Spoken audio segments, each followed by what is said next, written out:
Little pink day. What, am I missing any significance? On Wednesdays we wear pink. Is that a thing? I'm coming in. Oh, a little Mean Girl reference. I'm coming in with the pink next week. Have you seen Mean Girls? Of course I did. Don't be judging me. I guess that's a good opening. What do you guys got? Will you stop talking back there, Allison? We didn't see Kadero Hodge or Ray McLeod at the last practice. Was wondering what's going on. Ray was dealing with I'm sorry, did I cut you off? Oh, Ray was dealing with an illness. He's back. Kadero was dealing with a little tightness. So we'll get a chance to shut him down just a little bit and get him right and get him ready to go. At what point, if any, do you start thinking about how many snaps Jalen Walker can take in the season based on lack of practice reps? I think it'll kind of be determined when you get into a game week, when we get a chance to really get into our formulation of how he looks in practice, how many reps we're able to get him in practice. You know, to be quite honest with you, you want to get those guys rushing in waves. So, like, depending on how you look in your waves is to give you more reps or whatever the case may be. So, like, I feel really confident going out there right now playing in that format, in that fashion. And if he got hot, how much can he do? You know, it's kind of one of those things. So, like, we really want to get to that, get to know that once we get into this week, into the next week, into obviously game week. So you get a better feel for where you can go in that realm when you do those things. Will he play Friday, Jalen Walker? Jalen will dress up, suit up. He will not play this week. When it comes to like formulated 53 as it relates to that, how do you evaluate some of these players who have missed time, particularly the guys who are kind of in that position fight? I'm thinking about guys like Clark Phillips, Kobe Bryant, even Jamal Agnew in the receiver position. Yeah, that was I was gonna use the normal answer for you, but you gave me some real good ones there. You know, usually you can fall back on what they've done in the past and what they look like based on the injury and when you can consider where they'd be healthy. A lot of the stuff you got to rely on to your performance team when that person is absolutely ready to go, when those guys are ready to do what they need to be able to do, when they be healthy enough to do those things. A lot of those things will rely on like your coaching history with those people, but there's some people you don't have that significant amount of coaching history with, and that's when it gets really tough. And you named a tough guy. You're talking about Agnew. You're talking about some of the guys that we've been talking about. So you got to get a little bit more, whether it's something you can simulate in practice, something you can simulate in the side, something you can simulate in maybe this last preseason game. You want to see some of those things, but for the most part, those are tough decisions. Those are tough things you have to kind of balance the roster with. We haven't asked you in a while about Troy Anderson. Yes. Update on him. Probably the most updated version of it all is he's out in the field doing some work, doing a couple of really good things. Obviously, you know, still in the same situation that he has been, but we got a chance to get with our teams, with our doctors, with everybody else, and kind of get updates on where he is and where his projection could be. I'm not going to tell you that right now, but I feel really good about Troy and some of the things that he's progressed into and how he's going to be able to help us this year. Week one doesn't seem possible. I don't want to rule it out, but I don't want to lead you on to think it could be a week one thing either. It's been more than a year. Was that really? It's not been more than a year, D-Led. We're at exactly, I think 9 months, 8 months, 9 months, somewhere in that situation. And it's around, you know, those plans when those things happen, those injuries, things of that nature. And when you feel good, it's all dependent on obviously the person, the player, you know, the things he do. So like, you know, all those things have been talked about, all those things. But I feel really good about where he is to answer the question to what you're talking about and where he could be in a couple months. In the past, or a couple weeks. So that's a major reconstruction. I definitely understand the questioning, obviously, because of what he went through last year throughout the whole process, particularly when it happened that early, that Saint game where he just went off and then he kind of struggled with it throughout the rest of the year. And then we made the decision to shut him down and do that stuff. But it feels normal. He's done it before on the other leg, which we talked about. I know I have. I don't know if I talked about with you guys ad nauseum, but he done on the other leg. So we got a real good range and radar for what had happened. You know, obviously that other range is based on something that was out of our control in COVID when it happened to him last. And now we're dealing with it right now. So we feel good about where he is. Raheem, how do you feel about the depth of your offensive line heading into this third preseason game, and is that the group you're going to be watching closely on Friday? I've been really pleased with the depth of the offensive line since I've been here just in general. You know, not a lot of places you can go and you feel good about a two deep, let alone a two deep plus. as far as the offensive line. We got people that play significant snaps for us, whether you're talking about Newsel last year stepping in to play some center for us, Storm stepped in to play some tackle for us. Obviously Hinton stepped in to play some guard for us at times when people have been down. So you feel really good about those guys who play for you, having the ability to be with Parker Wilkerson, who's got significant starting reps in the National Football League, and those guys and been with us for a while.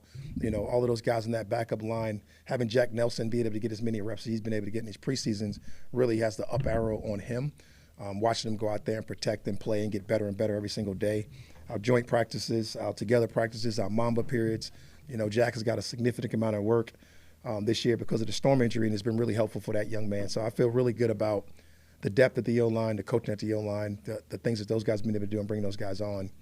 When you're talking about those significant pieces, talking about Gwynny, being a guy who's got those significant amount of reps at center and being able to, and we've seen him in games at guard. We've seen him move around a little bit. So that versatility from those guys. And our young guys have really come along. When you're talking about some of those guys like Cindric, you're talking about some of the guys that we picked up in Jordan Williams, some of those guys that really played well for us, Joshua Gray, those guys. It's a significantly deep group that we feel good about when you're talking about the depth of it all. Gray was playing a little bit at left guard, right? Gray did a little bit. I don't want to. I could screw this up. Gray was at a little bit of left guard. I know I've seen him at right. I know he's been a center. He's done a couple of different things there, or at least snapped on the side. I don't want to go back and I'm not going to act like I counted his reps, Mark, but I know I've seen him being able to do those things and been counted on to do those things. I don't want you to write something to me later. Raheem said he played left guard. He played right. What position battle do you feel like is Easy. Mean girls are talking, guys. is coming down to kind of like the wire, especially when you say this last game is kind of make the roster game or the practice squad game? Yeah, this is a big practice squad. This is a big, roster game. It's a big depth game, but you still have, decisions to make on even starters, whether you're talking about when you're going into that week or I shouldn't say starters, but starting roles, because it's different now. The National Football League is different. There's a bunch of different starting roles. What are you doing in those moments, those times, what part of the game, significant difference in those ranges. So all of those things are still up in the air as far as we got to do it. And, fortunately for us, we don't got to make that decision. I don't know the exact date, but until we play Tampa. To follow up on that, has Billy Bowman showed that he can push at nickel? Yeah, Billy Bowman's been awesome. He's been outstanding. He's made a bunch of significant plays. He's been able to go out there and really show he's definitely formed a role that he's going to play for us regardless. He's going to be able to go out there and give us significant minutes. D. Alfred's had a nice camp as well. Those guys battling there. We had Clark in there early on before he got the injury. And we'll get a chance to see a little Natron Brooks this week go inside and do some different things in there as well. So, significantly pleased with some of the stuff that we got a chance to see in there. I know you guys have seen a bunch of different things from us, but he's definitely shown us promising things. So Brooks will be a little bit in the nickel. Yeah, you move those guys around last year. I don't know if you remember last year I did kind of with Clark in this game. Wanted to see him play a little nickel inside. And I want to do a little bit with that with Brooks this time. You're always talking about that significant depth. And you talk about those pieces that can add things for you and really be to help you out. Raheem, it seemed like on Monday, Billy and I think it was DeMarco maybe had the yellow pennies on for a period there. Yes. Was that anything injury related or more about identifying a specific guy on the defense? No, I'm not gonna lie to you. That was no contact day. They played in the games. They had some, the typical bruises that you get in the season when you bang up a shoulder. Nothing really to report about. They'll both be out there today. I'm not sure if they're still in pennies or not, but anyway, they were just stuff we do to let you know, limit the contact on those guys or no contact on those guys. Monday was your first day to get C.J. Henderson out on the grass. And it was. What was your kind of assessment of how he did? I don't want to jump the gun on the guy, but you're talking about a former first-round pick that has elite movement, that's intelligent enough to go out there and pick up the system in one day and be able to go execute reps. He seems to be formulating his relationships with his coaches, with the players around us. So it was fun to go watch him on the grass and be able to move around like that. Did you say it was a bit of a shock to the system for some of the players on that Monday practice? It was a hot day. It was a shock to the system for me. No, it was a joke. I knew it was going to happen. It always does. The minute you take the fans away and the music, you can actually hear every lyric. And we kick you guys off, and it's like, man, where'd they go? Come on back. And you're out there by yourself. It's always a little different, ambiance. But it's cool. Definitely a shock, and happened to be the hottest day of the year, felt like. So getting those guys going, we got it going with a competitive period right to start the day to make sure we can get some of the things out of the way to get back to the initial focus. Is why I like to start with jog-throughs. Really, that's about the mental. That's really trying to stress on. That's really trying to get it going hot to make you just right off the back, not go into a stretch line and go to individual where you don't have to think. You want to get it right into the thinking and then go to those things, warm your bodies up, and then get right into it. And we're able to start once we get warmed up into a competitive period to make sure they're competing. And then that really helped us make it a normal day. But it's definitely an adjustment. Have you always had the same philosophy about playing starters or not playing starters, I should say, in the preseason?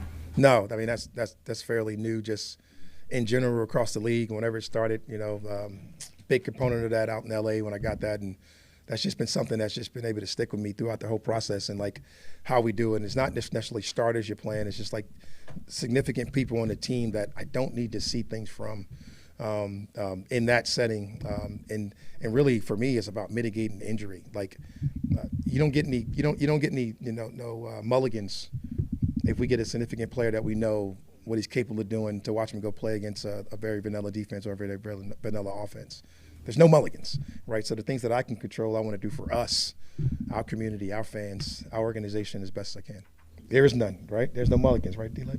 When you say LA was kind of big on it, was that a McVay-driven thing? Was it Slisney? I can't really say whether it was a McVay thing. I know by the time I got there, it was a support thing. It was a whole we not me mentality, and we definitely was all in on that.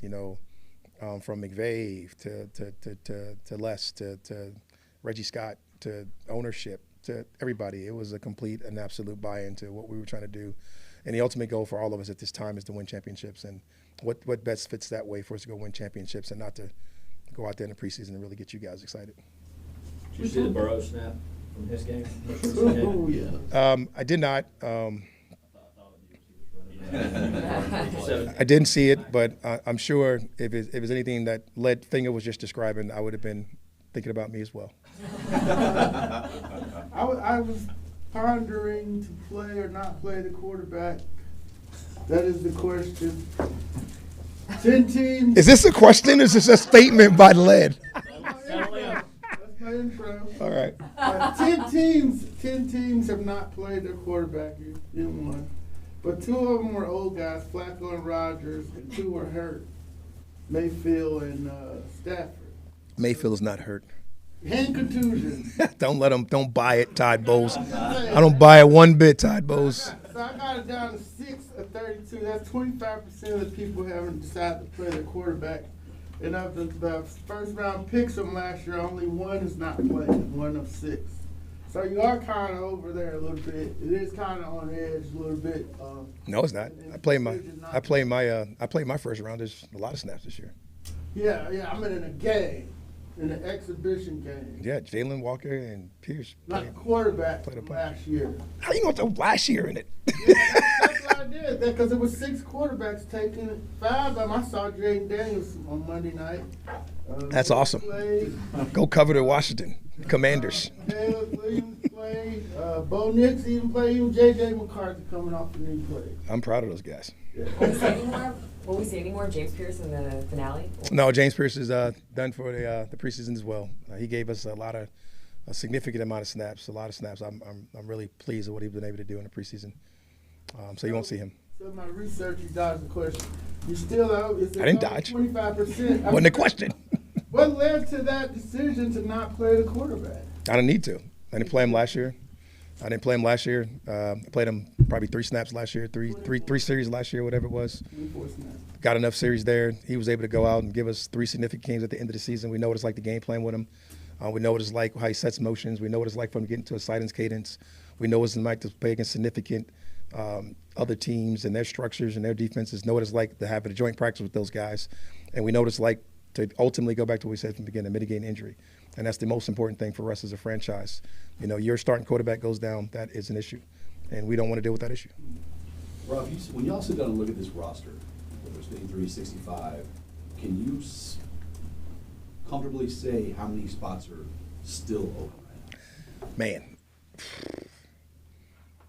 it's tough to answer that question just on the nose. Like, you can't really say that because, there's still so much to be done. What are you talking about, today's practice? Or are you talking about a jog through? Or are you talking about even the preseason game that we got to play at the end on what those position battles entail? And, you just never know what's going to happen in every single day in our game. So I can't tell you a number, but there are some people that, are non-negotiables. We're not talking about, Bijan Robinson, and Tyler Algier, and Kyle Pitts, and Michael Penix, and Drake London, Mooney, and our starting 5 offensive linemen. So if you do the math that way, you kind of talk about that. And then we talked about significant backups that we know have played for us in games that we've got a chance to see with our own eyes. Red, for example, is our special teams Pro Bowler. And we know what he can do at the end of games. We have to end him in Tampa.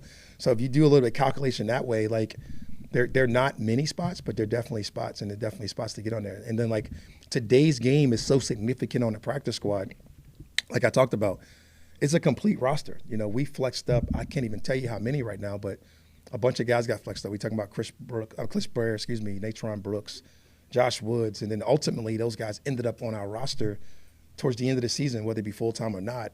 And we have so many opportunities that way that it just matters to be able to keep the best people.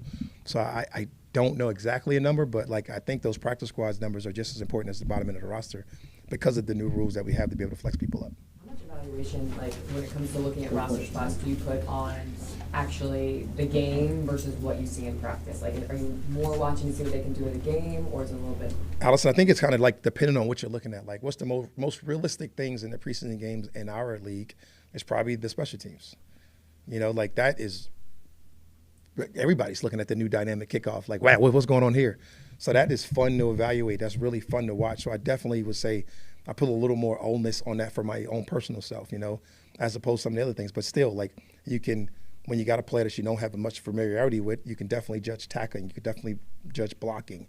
You can definitely judge the physical nature of a player that you haven't coached, say like a Felipe Franks.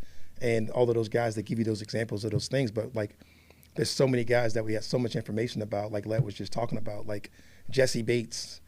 I mean, what is Jesse Bates going to show me tackling another human right now? That I don't know. Absolutely nothing. What is A.J. Terrell going to show me covering or tackling a wideout that I don't know? Nothing. Ellis, same way. There's so many players on our football team that fall in that category. It's just it just becomes, in my opinion, not the right thing to do. One more. Speaking of specials. Charles. To follow up on special teams, you've rotated the kickers the first 2 games. Yes. Say what your plan is this week. Oh, man. We'll probably kick Lenny, out there and do some things of that nature. But, those guys have done a nice job. And, you get a real realistic comparison of those guys every single time they line up. It's that same shallow, by-yourself feeling that you have when you are golfing, like D-Led swing over here. So they get a chance to be evaluated at all times. So, Lenny will go out there and get some kicks for us, and we're ready to do. Same thing.